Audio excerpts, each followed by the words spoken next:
Treasure Island. Chapter 3. The Black Spot.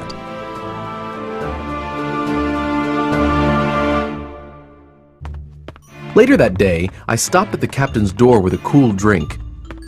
He seemed weak and excited at the same time. "Jim," He said, "I've been good to you, but now I'm low and alone. Bring me some rum, won't you, matey?" The doctor... I began. He cursed the doctor. "Doctors are all swabs, only fit to clean a ship." He said. What does the doctor know? I've been in places hot as a furnace, with mates fallen sick with yellow fever, and I lived on rum, I tell you. If I can't have some rum now, I'll die, and my death will be your fault, Jim. He cursed some more and then began to plead. Look how my fingers are shaking. I haven't had a drop to drink today. The doctor himself said 1 glass wouldn't hurt me. I'll give you a gold coin for a drink, Jim. He was growing far too excited and loud, and my father needed peace and quiet. And the doctor had said 1 drink wouldn't hurt. Finally, I said, I don't want your money. Accept what you owe my father. I'll get you 1 glass and no more. When I brought it, he seized it greedily and drank. Aye, He said. That's better. How long must I lie here? A week, at least. I replied. Thunder! The captain cried loudly. I can't do that. They'll find out where I am and give me the black spot. I must get away. He rose from the pillow with great difficulty, holding on to my shoulder with a grip that almost made me cry out. Then he paused, sat up in bed, and said, Help me up. But before I could, he fell back on his pillow. You saw that seafaring man today? Black Dog? I asked. Yes, Black Dog. He's bad, but there are worse men than him from old Flint's crew. They're after my sea chest boy, and if I can't get away... The old man coughed.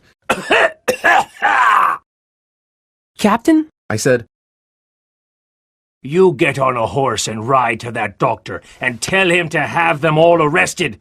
All of them! All that's left of old Flint's crew. The captain closed his eyes, but kept speaking. I was Flint's first mate, and I'm the only one who knows the secret place. Flint told me when he was dying. But don't get the doctor unless Flint's old crew puts the black spot on me, or if you see Black Dog again, or a seafaring man with 1 leg. Him above all. But what's the black spot? I asked. It's a judgment, Jim. An evil summons to my own death. I gave him some medicine, and he fell into a deep sleep. As it happened, my father died quite suddenly that evening. Our grief, the visits from the neighbors, the funeral arrangements, and the work at the inn kept me too busy to worry about the captain for a few days. He came downstairs to eat his meals as usual, but he drank more rum than he had before. He seemed shut up in his own thoughts, never talking to me or any of the other guests. Then, one frosty afternoon, as I stood at the door, full of sad thoughts, I noticed a blind man outside. He tapped his way down the road using a long stick for a cane. He wore a green cloth over his eyes and a huge, tattered sea cloak with a hood that made him appear deformed. I never saw a more dreadful-looking figure. He stopped and, addressing the air, said, Will any kind friend inform a poor blind man where he is? You are at the Admiral Benbow Inn. I said. I hear a young voice. He said. Will you give me your hand, my kind young friend, and lead me in? I held out my hand, and the horrible, soft-spoken, eyeless creature gripped me so hard it hurt. I struggled, but the blind man pulled me closer. Now, boy, he said. take me to the captain or I'll break your arm.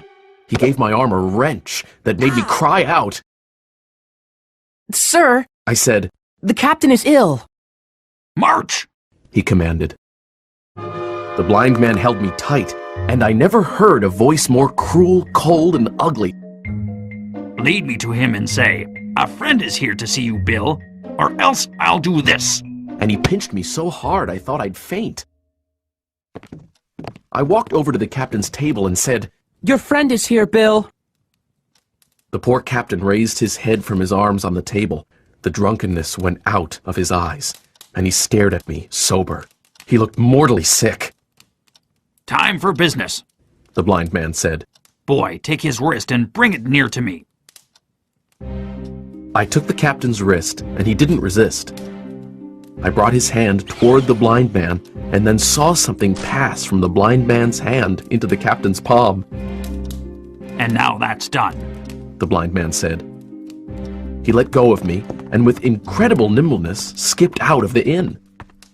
He went out to the road, his stick tapping into the distance. The captain looked sharply into his palm.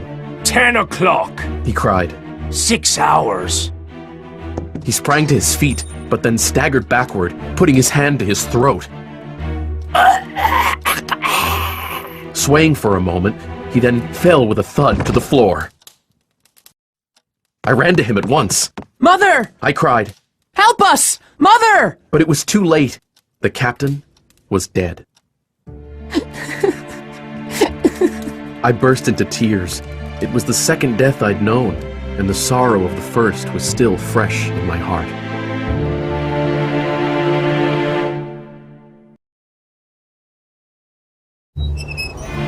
Early one frosty January morning, the captain walked to the beach with his cutlass, the sword he always kept by his side, swinging under his old blue coat. He carried his brass telescope under his arm.